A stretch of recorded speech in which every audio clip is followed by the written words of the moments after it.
According to Gallup News, in a study they did in 2023, data showed that 29% of the US population suffered from depression sometime in their lifetime.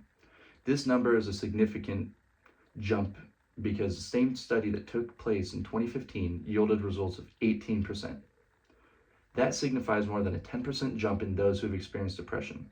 And the worst part is, that number is only going to continue to rise.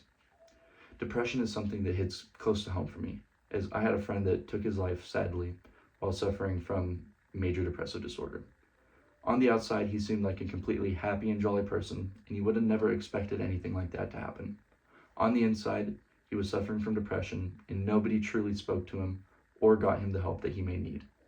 A large fact about depression is that 95% of those who commit suicide are suffering from depression. Currently, around 70% of those with major depressive disorder do not seek or get help provided to them, according to the National Institute of Health. What does this have to do with us? Someone around you may be suffering from depression, and it truly illustrates that depression can affect anybody. And while it can affect someone around you, it could affect you yourself. What I believe you can do to help spread and stop the impact of depression is make an appointment with a doctor or therapist and see if you yourself are suffering from major depressive disorder, especially if you feel as if you have had a lower social battery, struggle to do simple tasks just around your house, or ever had thoughts of harming yourself.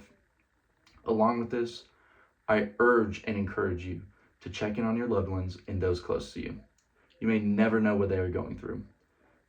While the cost of seeking help yourself may vary from person to person, it will always cost $0 to talk to a friend and check in on their life.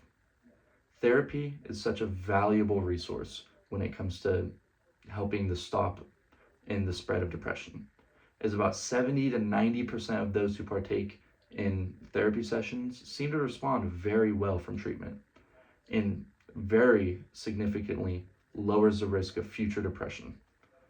You can start therapy online, or if that isn't the necessarily favorite way that you might choose to try to stop depression or get help, you can always find a therapist near you in person with a simple phone call to your health insurance provider or your general practitioner.